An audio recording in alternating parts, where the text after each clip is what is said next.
From the sewage pipe on the quarantined Clavius base, it's the IGN Digigods. Please welcome two men who would never shut down HAL 9000, Wade Major and Mark Kaiser.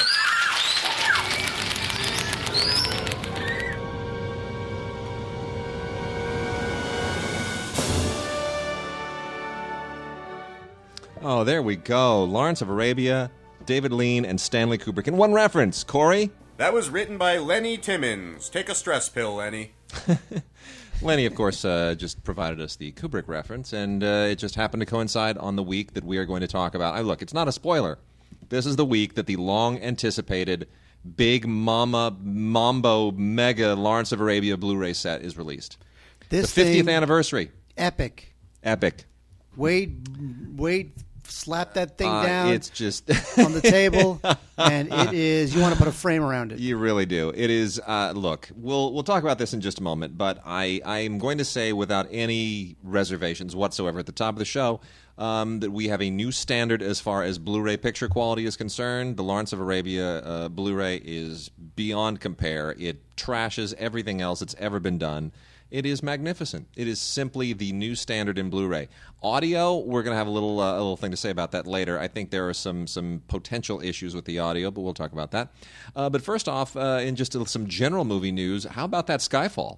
Yes, not surprising. Right? You know what's funny is that it opened up overseas first. It made almost $300 million overseas. I mean, it went through the roof overseas. It was already in profit by the time it opened here. You know, the last film that opened overseas first to that extent was Battleship, and the reason why Battleship opened overseas first is because they knew it would be a stinker domestically. It was poo. And the domestic box office take, what little there would be, would sour the milk for the releases in the rest of the territories. Indeed it would.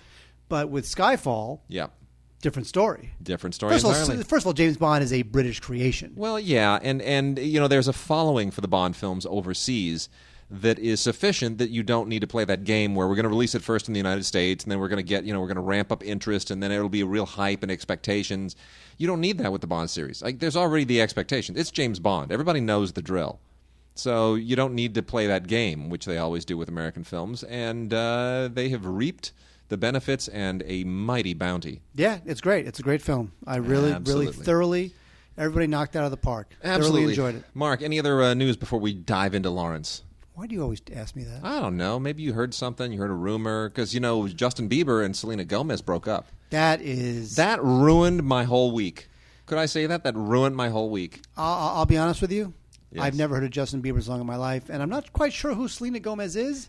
I've seen pictures of her. I think she was on a Disney show or something. And I have to share this. A friend of mine on Facebook commented, and he can do this because he's a gay man. He said, he goes, wow, Justin, he looks like an athletic young lesbian.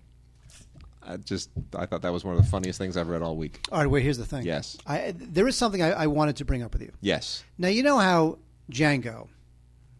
Yes, D is silent. D is silent. Yeah. Now, Tarantino coming out with his film, Django Unchained. Sure, I'm looking forward to it. I'm sure you're not. I am. You know what? It'll be fine. I mean, I know what to expect. Look, if you're familiar with the Django films originally, with all the Franco Nero stuff, Franco Nero has a little cameo. We know that from the trailer and the commercial. Most people don't know who the hell that is when he goes, D is silent. Oh, yeah, okay, whatever. It's a cute line. But, that's Franco Nero he's saying that to at the bar. So, reference inside. Spaghetti Westerns.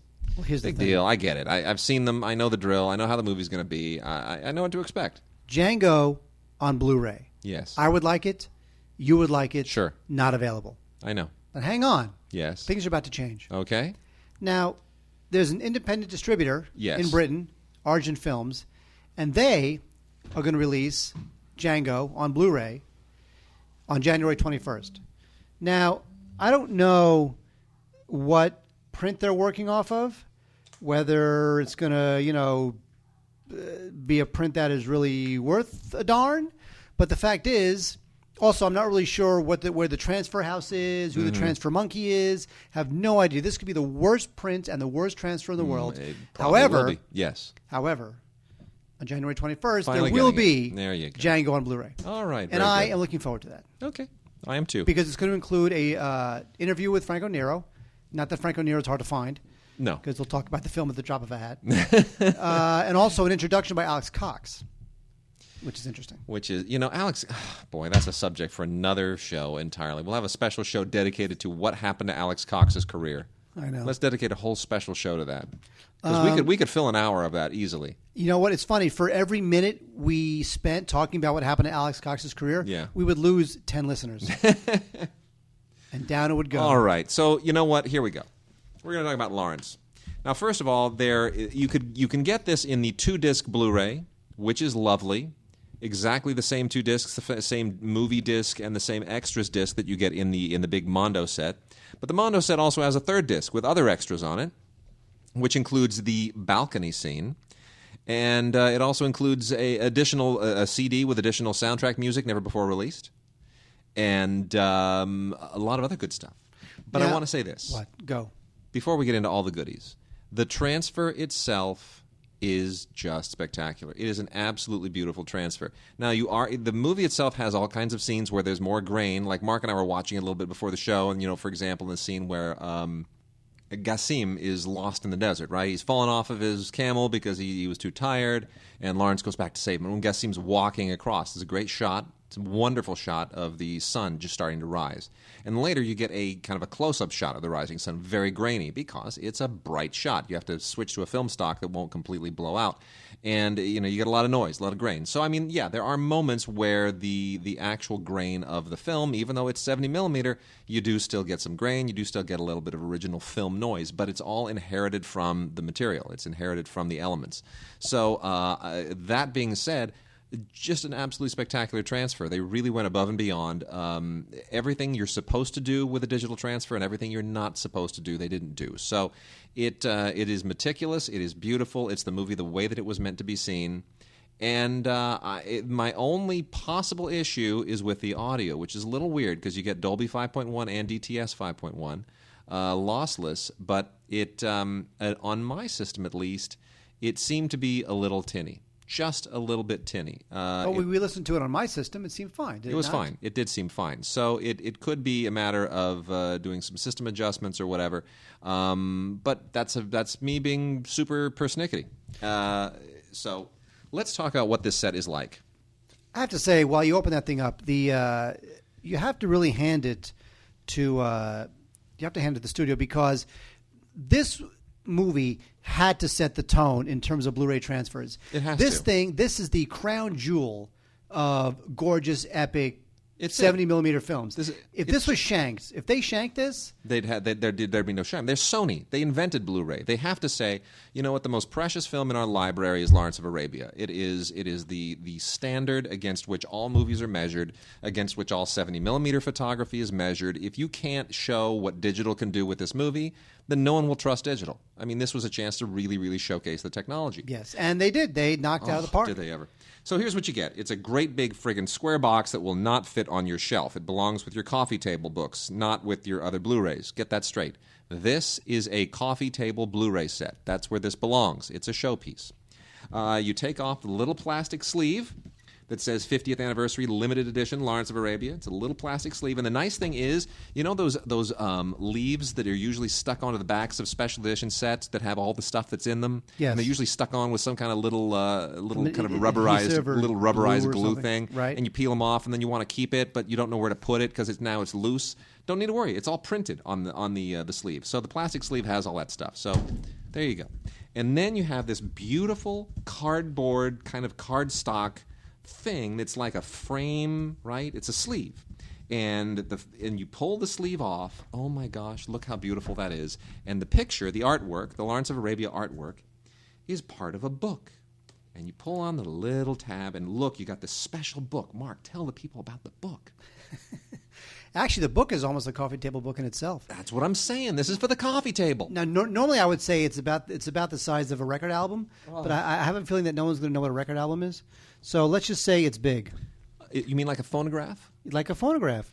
Beautiful color photography. There's an introductory essay by Steven Spielberg, who of course wants to attach himself to a classic movie. I mean, here's every the thing. week. Every week he attaches himself to something new. Next week it's Citizen Kane. The week after that it'll be like, The General. And Although who really would? What other filmmaker is qualified to put an introductory paragraph onto a Lawrence of Arabia Blu-ray? Like the definitive, never to be released again on a home video format. Well, I'd say the only other person would be Martin Scorsese. But he's actually on disc 3. So Spielberg, they had to split. So one of them gets to do one, the other one gets to do the other. Seriously, it's hysterical. It's Spielberg and Scorsese. Both of them are always shoehorning themselves into everybody else's glory. It's like, isn't it enough that you guys are famous on your own? Well, but here's the thing: Scorsese is a very important, well-noted historian, scholar, preserver of film. He's earned that right. So this is a wonderful book. So it's got the book. And then it also has a little 70 millimeter frame in a little piece of plastic and paper. It's like a little special limited edition 70 millimeter frame cutout. Fine. Which makes, if that was like the original, inner positive or the original release print that spooled at the Cinerama Dome in 19 whatever. No, that'd be worth it. Or if it were like an outtake of Peter O'Toole mooning the camera or something, which they accidentally put there, that would be great. But it's not. And here's what you get. On the 2-disc set, you get the movie on disc 1, which includes a Secrets of Arabia picture and graphics track that you will absolutely never use. And this movie was restored in 4K, just pointing that out. Now, they actually, let me point this out, they did all the digital work in 8K and in 6K, and then they output it in 4K. So they can do whatever they want with this in the future. They have, the detail work is beyond what you even can see. Because what we're seeing now in high def isn't even 4K. It's not even 2K. It's 1.8K. But who knows, by the way, what exhibition formats will be available. Exactly. They're ready. They're ready to go until the end of time. This is it. It's been done. Disc 2 and disc 3 if you get the big set, or disc 2 if you just get the 2-disc set, it's just more extras than you're ever going to know what to do with. You have to be as unbelievably erotically charged by this movie as I am to even appreciate all this stuff. Tons of new and old featurette material, promotional material, the original newsreels, and all that stuff. It's all absolutely fantastic. Peter O'Toole revisits Lawrence of Arabia. Wonderful. The Making of Lawrence of Arabia documentary is superlative. Absolutely fantastic. Disc 2 includes a conversation with Steven Spielberg, whereas on Disc 3, you get The Lure of the Desert, Martin Scorsese on Lawrence of Arabia. That way they each get their own little moment in the sun. All kinds of stuff on the casting, on the nation of Arabia itself, the land, the original 1970 making of a classic, Wind, Sand, and Star, which is a fantastic thing. Newsreel from the New York premiere, advertising material, King Hussein, the original King Hussein of Jordan, when the father of the current King Hussein, when he visited the set when they were shooting there. By the way, I love that song, Hussein in the Membrane. Yeah, totally right. And then archival interviews with, are you ready for this? No. William Friedkin, Sidney Pollack, and Steven Spielberg. Steven Spielberg? Again, yes. But William Friedkin and Sidney Pollack shoehorn themselves in here as well. I'm surprised that Michael Bay didn't figure out a way to kind of attach himself. Well, He's never heard of it. All the scenes in Transformers that are sort of in the desert were inspired by Lawrence of Arabia. He's never seen Lawrence of Arabia. Yeah, well, that's never stopped. What? Look, William Friedkin. What the fuck? What? Well, there are very few legacy directors left. I guess, yeah. Anyway. Look, it's absolutely brilliant, and the soundtrack CD has a couple of tracks that were never originally released on the score, so that is wonderful. My only gripe on this continues to be the fact that it's a credit issue. To me, and I'm going to talk about the deleted scene here in a second, which is a really big deal. I still have an issue that Michael Wilson, who did have his deserved credit restored, because he was a blacklisted writer at the time, he did have his credit restored on Bridge on the River Kwai. I don't think Wilson deserves, and I have this argument with all kinds of people, like a lot of other Lawrence scholars. He does not deserve to have his name on this screenplay. This is a Robert Bolt screenplay through and through. And people are like, well, Michael Wilson did the first draft, and even though it was heavily influenced by his politics at the time, it was, he gave the film the structure. No, the structure comes from the 7 Pillars of Wisdom, which Lawrence wrote. That's his book, which, by the way, is another shaft. When the Writers Guild pressed for Michael Wilson to get an undeserved credit restored on this film, they didn't press for what the only thing they should have pressed for was, which is to say, based on the writings of Lawrence of Arabia, or T.E. Lawrence. Now, was the story Now, the 7 Pillars of Wisdom, is that... Those are Lawrence's memoirs of the entire campaign in the desert. Well, then it should have been... he should have gotten credit for it. I know. So Michael Wilson does not deserve credit. Lawrence does. And shame on the Writers Guild. Shame on you guys for, trying to shoehorn every blacklisted writer into a credit that they, in many cases, don't deserve. I'm all for restoring deserved credits, but if, oh my gosh, I heard that Michael Wilson might possibly have done a rewrite of the first 5 pages of, Exodus. Let's go put his name on the movie. Come on. Give me a break. Weight up in arms. Not acceptable. So apart from that, here's also what you get on disc 3 if you get the big set. There is the balcony scene. Now the balcony scene is a bit of a big deal. And Anne V. Coates, the editor of the film, who's still alive, by the way. She does Soderbergh films all the time. She's still working constantly. I mean, the woman is ageless. She did like Out of Sight and Aaron Brockovich. I mean, she does not stop working. Anne V. Coates was a very young and early nascent editor at the time of Lawrence of Arabia and really learning the ropes from David Lean, who started as an editor. And she does a little intro with the balcony scene pointing out that this was always part of the director's cut, but they weren't able to restore the complete scene because the edited version used pieces of that scene. Now, if you see the movie after Lawrence comes back to Allenby and the blood soaks through on the back of his uniform, and Allenby says, "There's blood on your uniform. Do you want to talk about it?" You cut away, and then you cut back, and they're on the balcony, and he's saying things like, "You're the most extraordinary man I've ever known," and he says, "Stop it." Well, that's a feeble thing to say. And then there's this little bit on the balcony. It's a much longer scene. The problem is all the stuff that had been cut out of that scene, they didn't have the dialogue tracks. Jack Hawkins. Now, Jack Hawkins is dead. So this was a problem with a lot of the other scenes in the restoration, but they were able to call up at the time Alec Guinness and Peter O'Toole and have them come in and loop, re-record the lines that they needed to squeeze in on all the stuff that was being cut back in. So if you really pay attention very closely, you can go, oh, okay, there's where old Alec Guinness meets new Alec Guinness and you can kind of tell where the stuff was re-recorded. But Jack Hawkins being dead, they went and hired a bunch of other actors who sort of sounded like Jack Hawkins to fill that in, but it didn't cut together well. It just never really sounded like Jack Hawkins because he has that his voice sort of sits in his throat. It's just a unique voice. And but for the sake of sort of historicity, they include that entire scene with some of the added the guy doing the Jack Hawkins voice that give you the whole scene. Talk a little bit about Lawrence's poetry, and it's really an incredibly good scene, and it's really unfortunate they weren't able to restore that whole scene because it would make an already perfect movie even more perfect. But it is, for anyone who's a real Lawrence of Arabia buff, that is an amazing it's like suddenly there's new stuff. After all these decades, you get new stuff, and it's really exciting. What's really exciting to me is that I want our listeners to know this. Historicity is a real word. Yes, it is. Yes, it is. Thank you. It is a term referring to the historical actuality of persons and events. You're making fun of my vocabulary. Oh, well, I thought that was like strategery. No. I mean, come on, strategery. Oh, so anyway, we got to get to other movies. It's been 18 minutes. We've only talked about one title. Mark, we got to rock and roll. This will be the longest show we do, folks, because gosh. We got to roll. Got to roll. All right, real quickly, because it doesn't really warrant anything more than that. The Blu-ray DVD digital copy combo of The Watch. Caution, ruder, cruder, and lewder. You know what? Who buys that? It's not rude, crude, or lewd to begin with. It's just not very good.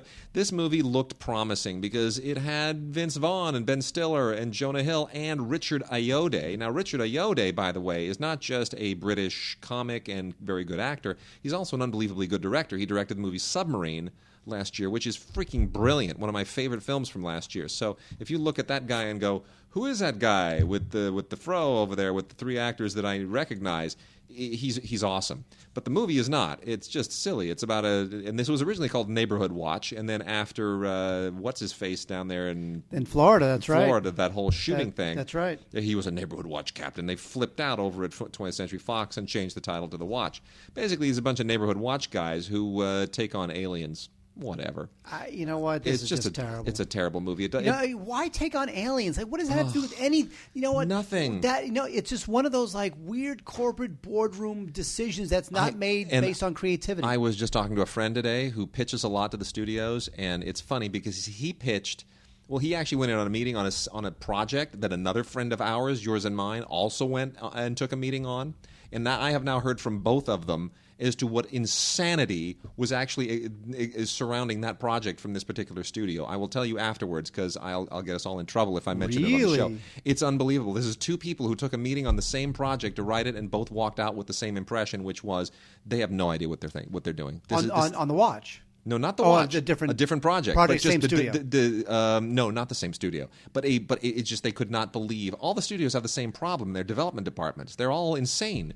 They're out of their minds. So anyway, moving on. That's the watch. It's got a bunch of extras on it. It's useless. Not really worth paying attention to. I can't believe I wasted this much time on it. Go. All right, Brave is the latest Pixar film, and Brave was the first Pixar film to feature a woman, as the protagonist, which is fantastic.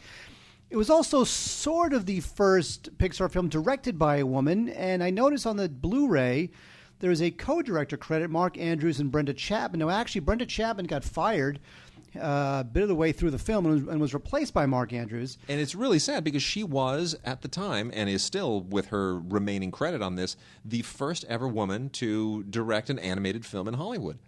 I mean, that's a big deal. It is a huge deal. Yeah. And but the funny part is that the movie's not very good. And I had heard bad things about the movie going in, and I'm watching this film, and the first 20 minutes, maybe 25 minutes, delightful. I'm like, why are people saying bad things about this movie? It is just delightful. This is terrific. Slam dunk. And then something happens in the course of the film that I will not give away. But when it happens, the movie takes a turn that is completely anti-ethical to whatever came before it and where we thought the story was going. Yeah. And then the movie becomes this other thing, which is way less interesting and much more conventional than the way we thought it was going. Which is sad. It's how I felt about Up, to be honest. I feel like Up is kind of the same way. I agree. I kind of agree with that. Yeah. So it's look, it's beautiful. It's never not enjoyable, but it gets increasingly more conventional and ultimately disappointing. So even though it's got great visuals and a nice message for the girls and whatnot, I just think this was kind of a misfire. I don't know why I don't know why the story took the turn it did, but it did not help the overall work, and that's why I'm disappointed. As a Blu-ray transfer, it is, of course, basically perfect. This is 5 discs. There is the Blu-ray bonus, DVD with some bonus features, a digital copy, and the Blu-ray 3D. So there is 5 Blu-rays or 5 discs in here, of which one you'll only use. The only one you'll ever use is going to be the Blu-ray. I know. That's it. The other 4 are useless. It's madness what's going on in the manufacturing line with these things. And that is Brave. And in tandem with that, we also now from Disney Pixar have Pixar Short Films Collection 2 volume. These are great. Pixar short films are just terrific. This is volume 2, Blu-ray and DVD combo from Disney. And I got to tell you, I mean, Pixar short films are just consistently, it's the best work they do. Even when the movies are disappointing, the shorts are just amazing. Now, does this one include, yes, I think it does, the one that preceded Brave. I think the one that preceded Brave is the one with the girl who goes to the moon and she's sweeping up the stars. La Luna. Yes. Yes, that's on delightful. Here. It's absolutely wonderful. Yep. Also included in here is the one that preceded Toy Story 3, which is Day and Night, which I also think is wonderful because it's kind of a retro 60s throwback. Yes. Very, very cool. A departure for them. Total departure for them. But they made it work. They made it work because it doesn't look like a CG. It looks like traditional 2D animation. It was done 3D with 3D tools, but it has that look of like an old like one of those cool Gerald McBoing type things from the 60s. I mean, it has a really cool look to it. Also on here is my favorite ever Pixar short. You know what it is, Mark? Fritz the Cat. Presto. Yeah, that was a good one, too. Oh, my gosh. The magician with the rabbit who comes out of the hat and drives him crazy. Yep. That is classic. I mean, that is almost like Warner Brothers cartoon classic. Presto is just absolutely outstanding. Also on here, Doug's Special Mission, George and AJ, Hawaiian Vacation, what else is on here? Small Fry, Burn E, Partly Cloudy. It's just Partly Cloudy was really good, by the way, too. You remember Partly Cloudy? They're all they're all Partly good. Cloudy's so good. They're all great. They're all just absolutely fantastic. So that is just an absolute must own. Don't bother with the Brave, but definitely get that. We have something interesting here. This is worth seeing, even though it's a weird psychotropic throwback to 70s science fiction.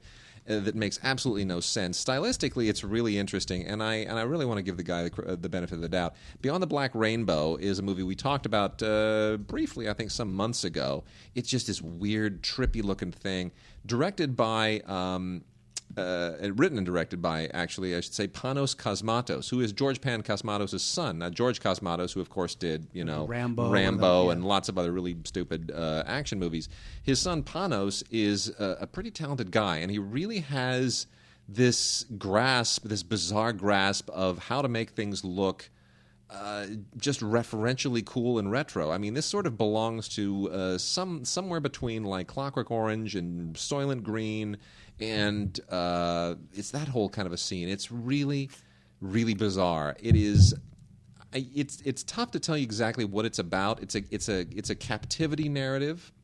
It's almost a little bit like, I guess, if Stanley Kubrick had done a remake of the Saw films with the style of 2001 mixed with Soylent Green, it would kind of be this movie, if that makes sense.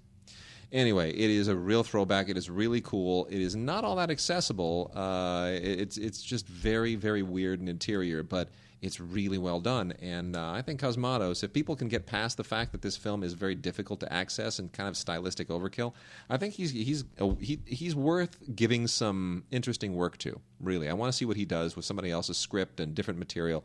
I think he could be really an interesting guy. We'll look out for that. But moving on, we have on Blu-ray and DVD and digital copy the 10th anniversary special edition of My Big Fat Greek Wedding. And this film, it obviously it had its moment. It's lovable and it's nice for its moment. I don't know that I want to revisit it again. What's interesting about the film and the reason why there was such buzz here in town about it is because this was actually figured out. Mm-hmm. It is one of the most profitable films of all time. Yep. Get this. Return on investment. Yeah. In terms of how much it cost to produce versus how much it made. There is a 6,150% return on investment. No kidding. In this film. 6,150% return on investment. The movie cost about $5 million, and it made about $375 million. Jeez. So it is one of the most profitable films of all time. It was a phenomenon. It launched the career of Nia Vardalos, who, of course, has done nothing with it. And, and the thing with Big Fat Greek Wedding, which has nothing to do with the quality of the film, is that you realize that the studio at the time claimed they had lost money on this. Oh, of course they did. Yes. It's the rolling break even. Yes. It's creative accounting. But there is no way that you can make a movie for $5 million, have it make $375, and then it loses money. Oh, yeah, there is. I mean, even if you... Yeah, well, yes. you want to see how that spreadsheet works? It's pretty easy, actually. You just keep tweaking the numbers until the little total number goes red. But there then that's what you furnish to all of the accountants and all the IRS. Yeah. I could see that if it's a $5 million budget and the movie makes $50 million. Maybe there's a thing we don't know. When you make $375 million on your film that costs $5, there is absolutely, no matter how many points you gave away, there is nothing. There's no way. You have to pay back all of those marketing expenses. And I mean, never mind the fact that all the marketing people that you owe all that money to are actually employed by the studio, and that the studio is basically paying itself back. That on an accounting level, that's a loss. It is unbelievable. I mean, the producers wound up suing Gold Circle Films. I know. That's how it goes. Battlefield America is just a stupid movie. This is from the guy and the people who brought us You Got Served, and this is just dumb. It's a lot of kids like doing kind of urban dancing and break dancing, and it's kids and dancing, and it's just really shameless. If you want to see kids just really rock and twist and pop and do all that kind of junk, fine. But it's not a good movie. It really is unfortunate. Written and directed by Christopher Stokes, who should be aiming for better stuff. The performances are not good. The kids are kind of cute, and they are talented. I'm not gonna tell you anything else. But honestly, I guess if you love dance movies, and if it's all about the dancing, and if it's all about just reveling in the fact that these are kids going through the roof and just doing things that kids really shouldn't do, fine. But do not expect a story. Do not expect acting. it doesn't deliver on that level. It's a problem. This is a Blu-ray and DVD combo pack from Arc Entertainment, who does a lot of stuff these days. We've been talking frequently about a lot of stuff from Arc, and the transfer is solid. The audio is good. DTS is really, really very sharp and very crisp and very rich and very house. Right, it's very pumping. Is that the right terminology? You know what? You're asking the wrong guy. It's pumping. You're asking the wrong Jew. But anyway, so it is what it is. It's kind of how a lot of martial arts movies too are. You watch them for the activity, not for the story. Wade, you and I are big fans of the old Amy Heckerling film Clueless. Oh yeah. Well, that's not out on Blu-ray new this week. However, we do have finally, after 15 years, Heckerling and Alicia Silverstone, they wound up reuniting for a film called Vamps, and Vamps is now out on Blu-ray. Now you're probably thinking, it's Alicia Silverstone. What happened to her? It's kind of not happening. Well, here's the thing: it was written and directed by Heckerling, and Amy Heckerling. If there's one thing about her, she is very good at kind of having her finger on the pulse of what a young audience cares about and is thinking about. I don't mean like in a John Hughes way. I mean kind of like in kind of a poppy, superficial way, but It's still legitimate. And Vamps is actually not so bad, I have to say. It's got a good cast. The humor is very kind of contemporary and true and now. It's even a little bit poignant, believe it or not. And so, yes, it's all about vampires and zombies and whatnot, and it is a comedy. But still, I think that even though ultimately maybe the movie isn't that great and never really deserved much of a theatrical release, there's still good stuff going on here in Vamps. If you want to check out a comedy that might be a little bit different, and this is not one of those like Wayans Brothers, style Vamp satires. It's kind of somewhere in the middle, but it's really not bad. Vamps is not bad. Amy Heckerling, who directed, of course, Fast Times at Ridgemont High, also she deserves to have a better career than she's had in the last 15 years. But in lieu of that, we have Vamps. Not bad. All right. I thought it would be worse. We've got a bunch of AFM specials here. The American film market just recently ended, and Mark and I used to talk a lot about AFM specials. We haven't done so in quite a while. I love AFM. My favorite, I think I say this every year, my favorite issue of the Hollywood Reporter is the AFM special, yeah. Because that's when you do two things. Mm-hmm. One is you realize how many horrible films your favorite stars actually appear in, but a lot of them go straight to Blu-ray or DVD, right. Especially nowadays. And the other is just how many just films are out there. It's depressing. Horrible films. It's depressing. If you think...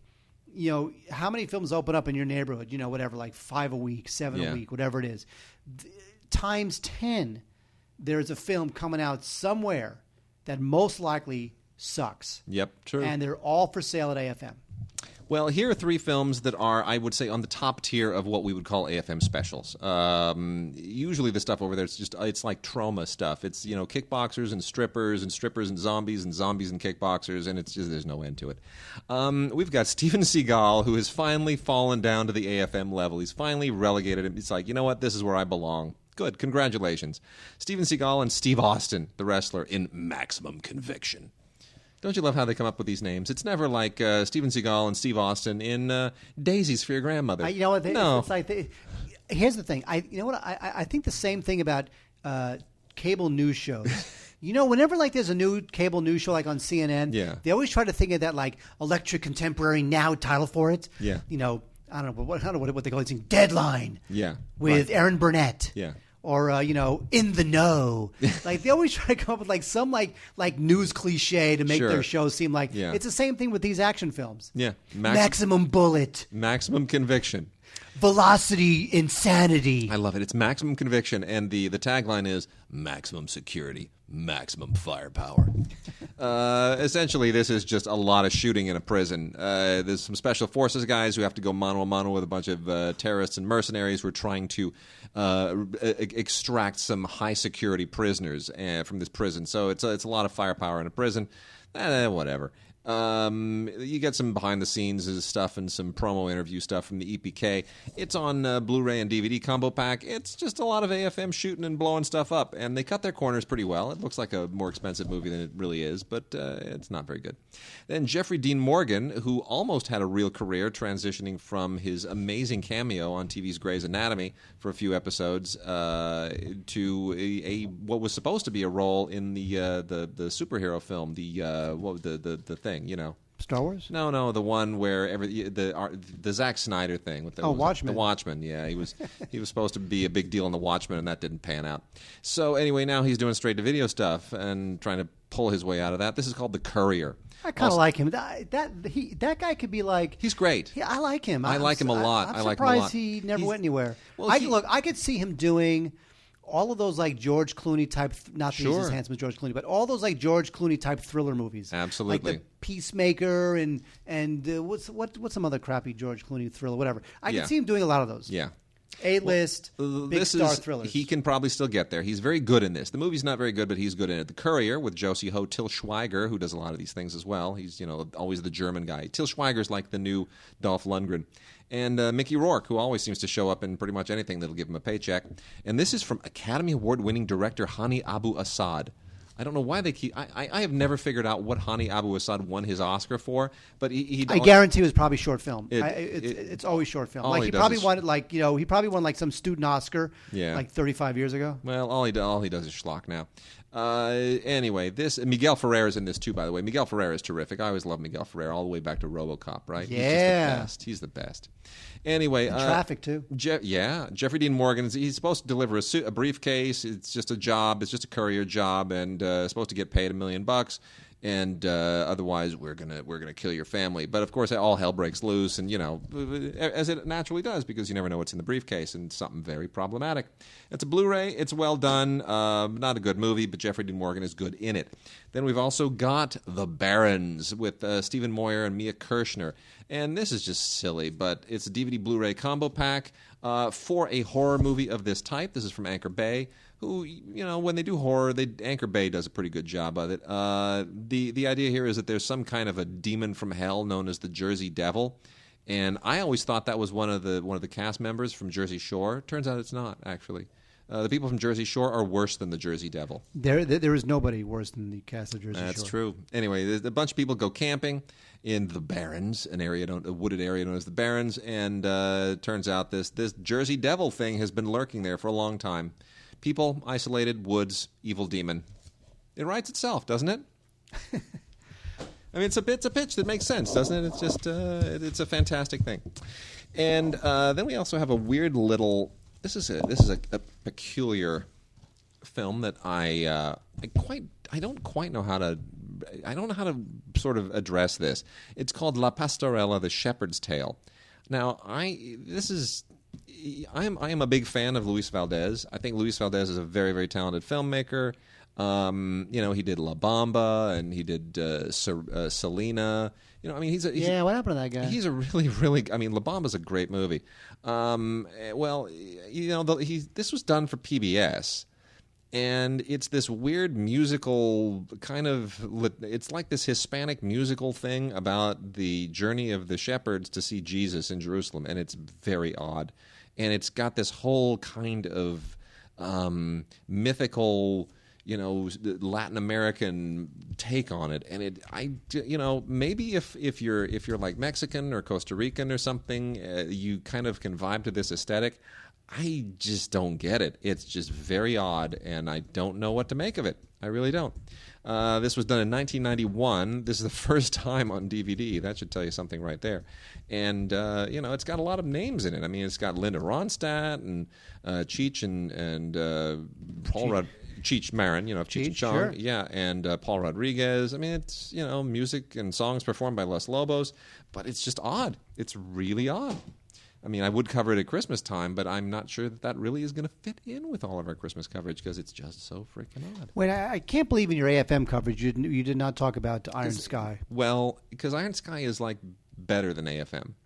It is. I mean, it's really it's a little. It's not really pure AFM. It's not carry on.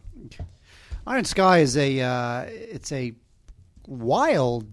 This thing was like a weird, like German, Australian, Finnish co-production. Yeah, I know. And it takes place during World War II, and as it turns out, the Nazis had a secret space program, and some of the Nazis escaped to the dark side of the moon. Seriously, you laugh. But it's funny. This is a true story. This really happened. And it's been 70 years, and now they've been living on the dark side of the moon. And now they're going to come back and like destroy the Earth or something. But come on, that's funny. Come on, seriously, that's funny. That's awesome. That's just great. great. The thing is that the movie kind of made a lot of money. It did. And there was a bunch of spin-offs. There's like Iron Sky, Bad Moon Rising, and it's like an Iron Sky comic book, and there's a video game, and there's Iron Sky Invasion, and this is the original Iron Sky. It's too funny. I mean, this movie isn't very good, but come on, it's funny. It's really funny. How can you not love the idea of the Nazis escaping to the dark side of the moon? I don't know. It's too funny. It is funny. Okay. Look, here's the thing. This movie sucks, but it's just too damn funny. Come on. Dark Side of the Moon. Nazis. Totally. Awesome. What's it called again? Iron Sky. Iron Sky. Come on. Iron Sky. Dark Side of the Moon. They're Out of the Business is going to appeal to maybe 40 or 50, maybe 55 people out there because it's a sequel to a movie that nobody saw, but a movie that I actually think is pretty funny. Eric Schaefer, who went on to do a number of kind of quasi-Woody Allen, semi-auteur indie films, he and his directing partner at the time, Donald Lardner Ward, who is nephew of Ring Lardner, I think I forget exactly how. Anyway, he's related to Ring Lardner. Sister. They made a movie called My Life's in Turnaround, which is about a couple of kind of goofy schmoes who decide to make a movie, even though they have no idea what they're doing. They know nothing about making movies. It's really quite a funny, clever little movie. Made for no money back in '93. And I had only just started reviewing films. I was only like about 2 years into my career as a film critic, and I actually interviewed them at the time, and it was quite entertaining. Lovely guys. Well, they've now made a sequel almost 20 years later called They're Out of the Business. And is it as good as the original? No, not really. But it is. If you were looking for something to kind of be a capper on that previous film and sort of revisit those characters, there is a nostalgia to it. But again, I don't know how many people are actually going to care about a sequel to a movie that nobody saw in the first place. Okay, wait. I'm going to talk about Dust Up. Okay. Now, while I talk about Dust Up, but I could talk about this thing too. Oh, you want to do this? He's one of my all-time favorite directors. Do it. I'm going to have you eat my new my new creation. By all means. Now, I'll say this quickly because I know that some listeners don't like this, but I'm going to say it anyway. Go ahead. So I bought this cookbook, this bakery book by Thomas Keller, who runs a very famous bakery in New York called Bouchon. Now, Thomas Keller is one of the tops in the world. Bouchon is a great bakery. Although I will say that another bakery in New York, Bully Bakery. You know Bully Bakery? Bully Base? No, Bully Bakery. No, Bully. Do not know. Bully Bakery.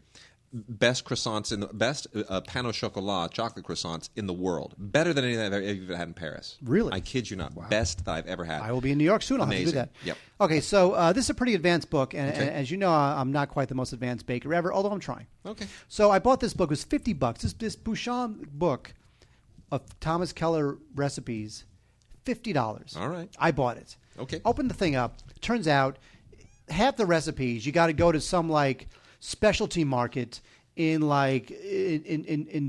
Wisconsin to buy whatever vanilla paste or something, and I can't do all that. That's not going to happen. So I found the easiest recipe that I could make, and I made it. These are cherry chocolate scones, Wade. Cherry chocolate yes. scones. So this is a cherry chocolate scone. Now it does look very scone-ish. Okay. It looks like a big. Hit me. It looks like a big ball, but that's how it's supposed to be. Now, while you, it looks like something that came out of an animal's butt. I'll be sure to tell Thomas Keller you said that. I'm just saying. It looks like if I were walking down, a dirt road or something, and I saw this in the middle, I wouldn't actually ever imagine that it was edible. Okay, so okay, here's the thing: you'd better like it too, because I have like 12 of these, and I'm going to New York in a few days for the weekend, and you're going to poison your family. No, I'm going to give them to you because I don't want to keep them in the house. Okay, because I'm going to be gone for a few days. Anyway, Dust Up is a kind of a not very good film. It should have been a lot more fun than it is because obviously it's tries to be a lot of fun. It's kind of like this Billy Jack film about this one-eyed Iraq war vet. Yeah, I like these. I like this. I do. Okay. Well done. Thank you very much. It's no longer anything that came out of an animal's butt. It's actually quite good. Maybe if I saw this in the road, I would actually pick it up and eat it. Really? Okay. I might. Good, because but don't test me on that. Okay. Good, because you're taking home 3 of them. Okay. All right, it's about a one-eyed Iraqi war vet, and he lives in a trailer, and he gets in a bunch of trouble with this meth-addicted guy, and it's just a messianic drug dealer, and it's one of those like total like genre mashups. It wants to be like a Billy Jack type movie that was like weird and a little grotesque, like it's John Waters, but it's really totally gonzo and horrific, like it was directed by like Rob Zombie. It's like it's all over the place, and all over the place is fine, but I just think this movie it's all over the place and this wasn't focused enough. So that's Dust Up. It came out earlier this year. It's really not very good, and it's on DVD, not Blu-ray. Nice. Still, I would pass. Now, we talked about Otto Preminger. I think something came out last week. We talked about Otto Preminger. He it's one of my favorite directors. What I like about Preminger is that pretty much a lot of the films he did really pushed the envelope. I mean, he sort of started to come of age in terms of his career around the end of the production code era. In fact, you could say that films like The Moon is Blue and whatnot helped sort of push the production code out. And, Anatomy of a Murder was one of the first films, if not the first film, to sort of bring up rape in a courtroom setting. And that was great. So good. Laura is one of the classic, noir films. And so it's good stuff. Yeah. So what we have now is we have a Blu-ray, not Blu-ray, I wish it was Blu-ray, a DVD collection called the Otto Preminger Collection. Now, we always worry about these collections because it's almost like, movies that couldn't sell otherwise. And they just what do we have lying around? Oh, look, 3 of them are Otto Preminger movies. Let's just package that as the Otto Preminger Collection. That's usually the way they think, but that's not the case here. That's true. You know what? Look, one is Hurry Sundown, Yep.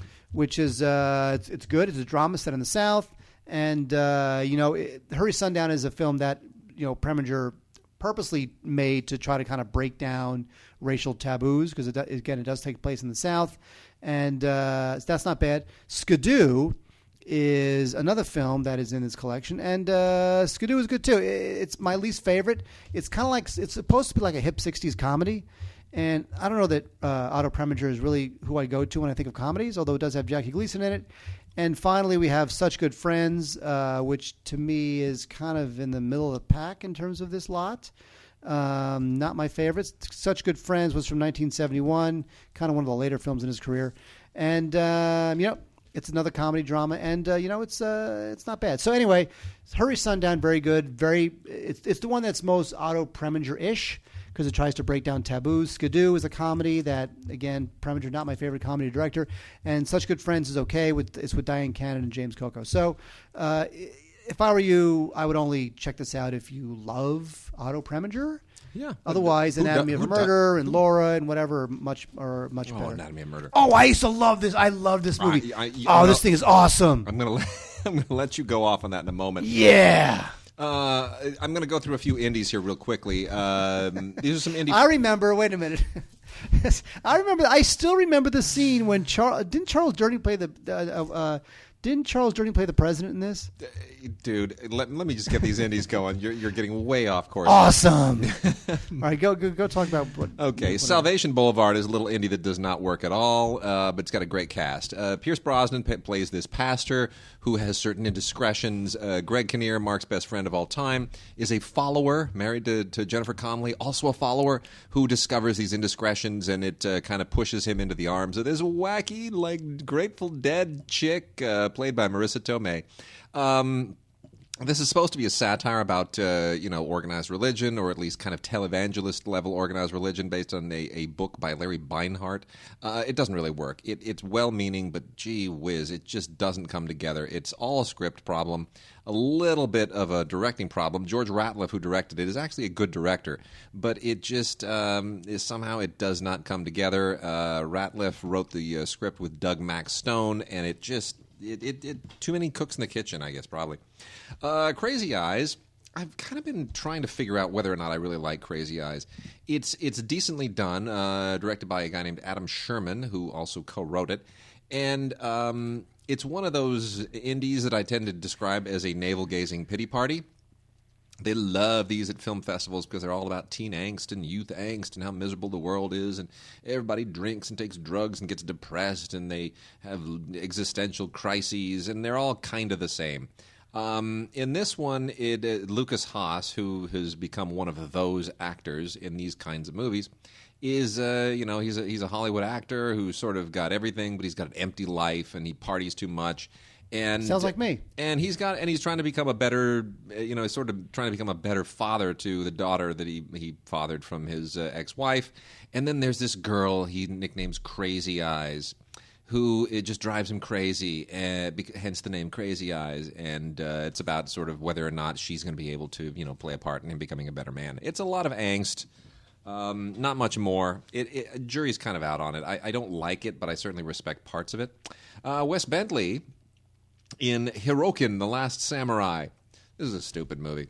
And I mention this only because poor Wes Bentley, he was almost Spider-Man. You know that? I know. He almost was. This is what it comes down to. When Tobey Maguire was selected over Wes Bentley, all of that luster that he had from American Beauty, gone, out the window. And now he makes movies like... But he was in the Hunger Games, though. Yeah. That's a bit of a return. I mean, he was like a eighth banana on that Yeah, but like cast. 10 years later. Well, sure. Other than that, he's making movies like Hirokin, The Last Samurai, which is just, it's stupid. This is a science fiction film about a post-apocalyptic hero who's actually a samurai. Awesome. It makes no sense at all. But if you're a Wes Bentley fan, give it a little look. Also, How Careers Can Go South. Dustin Lance Black, who wrote the Oscar-winning screenplay for, Mark? For Milk. Yes. Dustin Lance Black wrote the Oscar-winning screenplay for Milk and then went on to write a terrible screenplay for Clint Eastwood's... J. Edgar Yes. Washington. No, whatever. For J. Edgar. Anyway, he made his writing-directing debut on a film called Virginia, which is kind of him getting his demons out. It's all about his dysfunctional family upbringing. And Ed Harris plays this, kind of crazy sheriff, and Jennifer Connelly is, I don't know. Look, Jennifer Connelly again, Ed Harris again. Both of them in. I should have mentioned this. Ed Harris was in Salvation Boulevard. See, I didn't mention that. Well, you see, Wade, you know what? You're dropping the ball. I know. Anyway, it was the deliciousness of my scones. It was. You got me off track. Anyway, that's right. They're both in Salvation Boulevard, both also here. So anyway, Dustin Lance Black turns out not such a great writer-director, unless he kind of gets off of his own issues. And then Turn Me On, Damn It, is a little indie about girls coming of age. Not exactly girls that you would want to have as daughters. It's very terrifying for anybody who might have a young daughter on the verge of teen years. This will scare the daylights out of you because this is a little bit too explicit and a little bit unhinged. But you know what? This won an award at the Tribeca Film Festival for screenplay. And, it's out from New Yorker Video, the resurgent New Yorker Video. So I'm glad that New Yorker is back. I don't know that I can really recommend the film. It's sort of terrifying, but not as terrifying as Kids. So the Larry Clark film Kids. That is pretty terrifying. So I'll kind of make it a semi-recommendation. Wade. Yes, sir. We have to talk about Twilight's Last Gleaming. Yep. This thing's awesome. I had no idea you were such a fan. I just remember seeing it. I was like one or something. Yeah. It's from 1977. Yeah. And it's. I didn't even realize it how holds. I'm surprised at how well it holds does. Up. Yeah, it totally does. Look, it was Robert Aldrich, and he uses a lot of split screen, which at the time was kind of unusual. But there's two major threads going on in the film at the same time, and split screen was kind of unusual, at least to that extent and for that purpose. And Aldrich did it, and it totally works. And the movie is like it's almost like imagine like Daniel Ellsworth and the Pentagon Papers, gone like nuclear. Because here you get Burt Lancaster. He's this like renegade general, and he takes over this missile base and blackmails the president into revealing secrets of the Vietnam War. And it's almost like, imagine if like Daniel Ellsberg took a machine gun, busted into a missile silo in Montana, and demanded that the president release the Pentagon Papers or he's going to start World War III. I hear you. That's this movie. Yep. And you know what? Charles Durning plays the president. It's cool. It's so awesome. I hear you. I still remember that. I have a vision of the long. There's like a long shot, like it was taken from like a mile away, and like the president is dejected. His head is down. He's been through hell, and he just walks across this frame, this long lens frame. Mm-hmm. It was so sad. Poor Charles Durning. He's the president. Yep. Anyway, Twilight's Last Gleaming. This is good stuff. Come on, get it. Come on, this is great. It's got a making of documentary. It's awesome.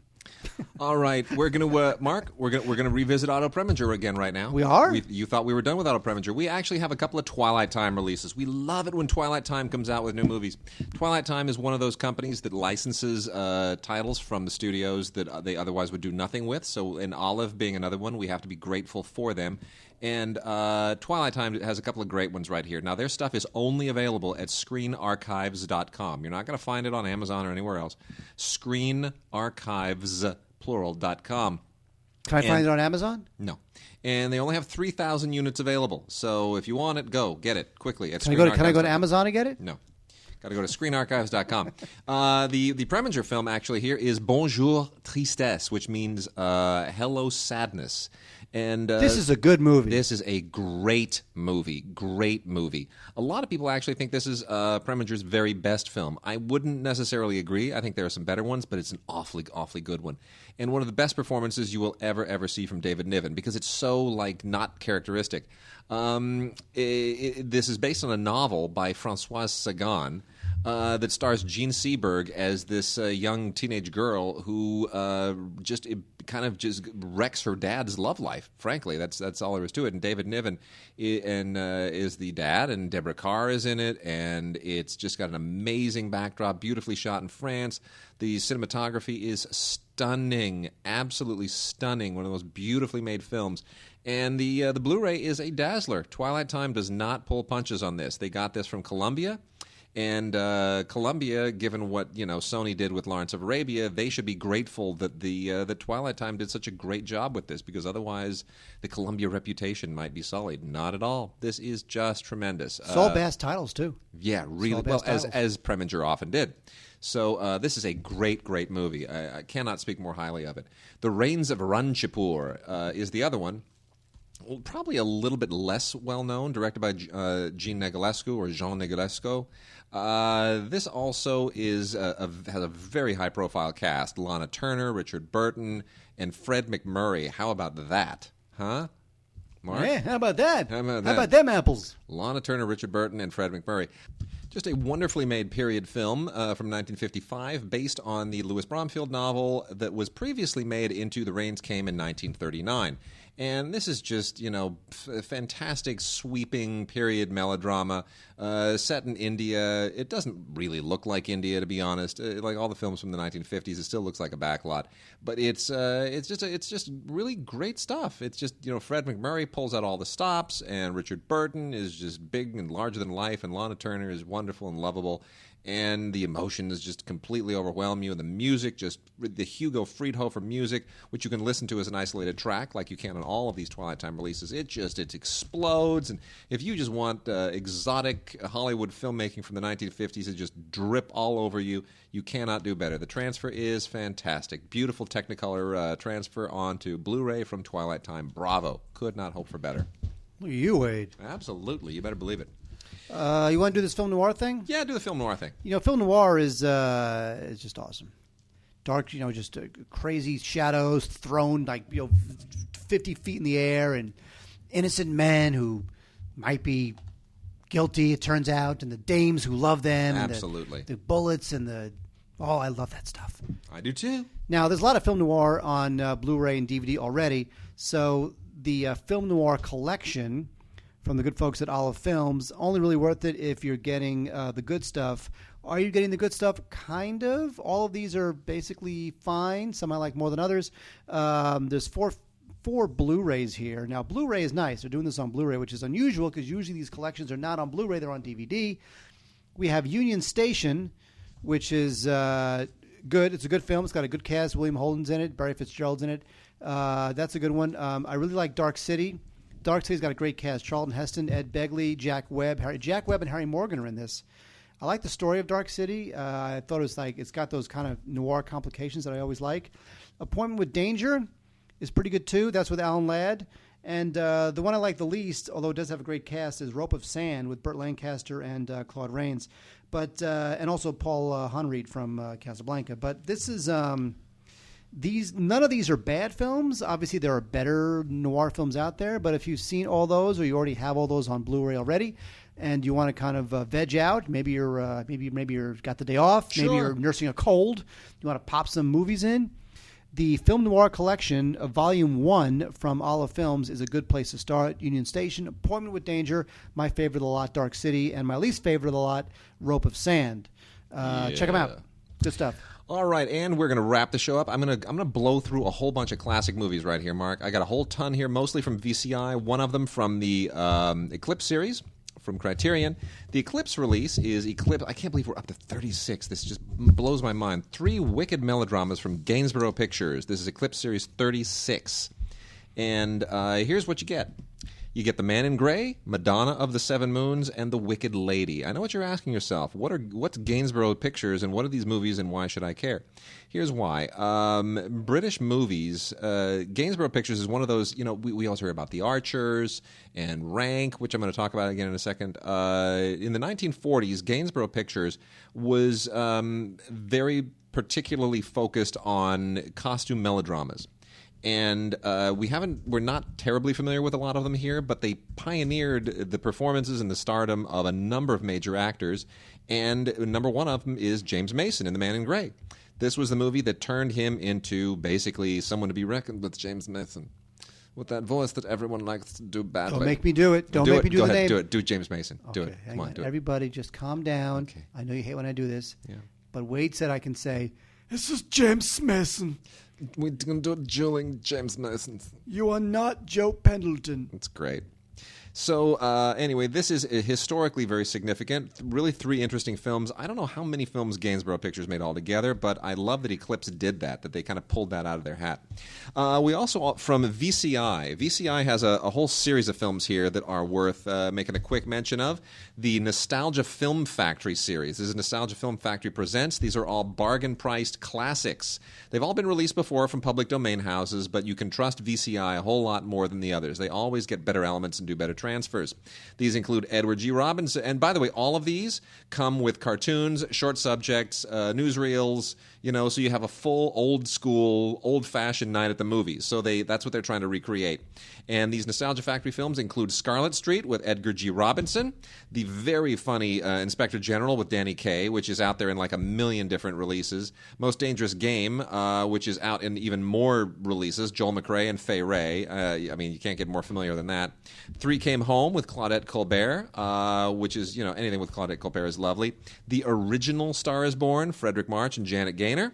And the unbelievably hysterically funny My Favorite Brunette, Bob Hope and Dorothy Lamour. All of these with short subjects, cartoons, newsreels, really, really fun.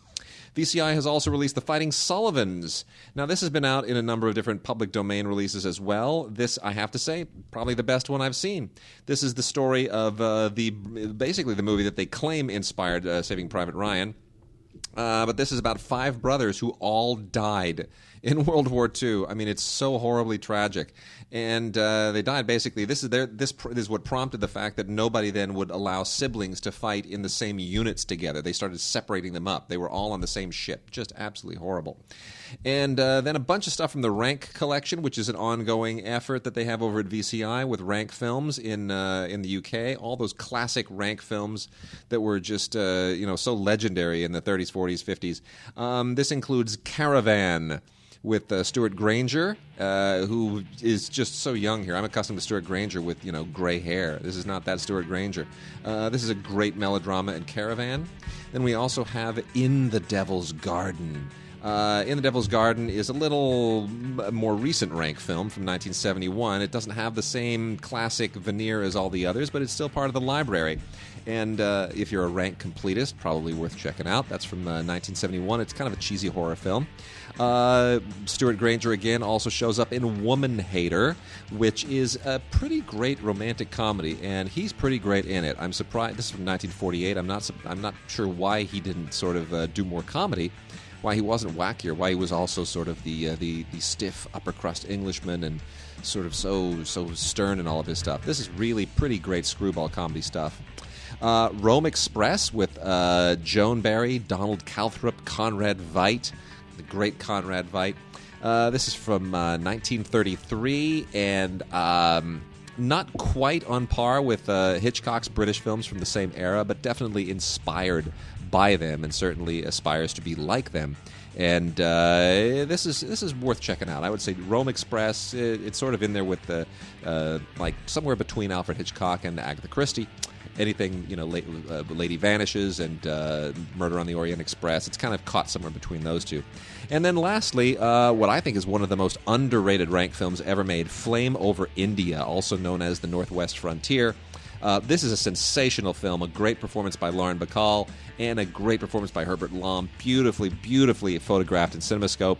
I don't know why this isn't on Blu-ray. We've got to get this on Blu-ray. I've got to encourage the people at VCI to put this on Blu-ray because it would just rock. This is a sensational widescreen epic set in the days of the British Raj in India. Wonderful melodrama with Lauren Bacall as the American governess to the 5-year-old child of the British governor. Really just a wonderful adventure set on location. Looks a whole lot better as far as the Indian backdrop. This is really shot in India. This is really shot in India. So, wonderful films from the Rank Library there. VCI is doing a great job.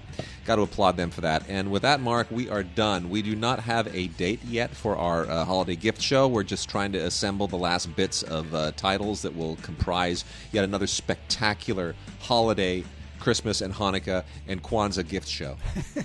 It'll be podtacular. Podtacular. Absolutely. I just coined a phrase. That's a wonderful phrase. I'm going to call up the Webster's Dictionary Webster's. and have put it in? Calling up Webster's tomorrow morning, putting it right in my calendar. You make that happen.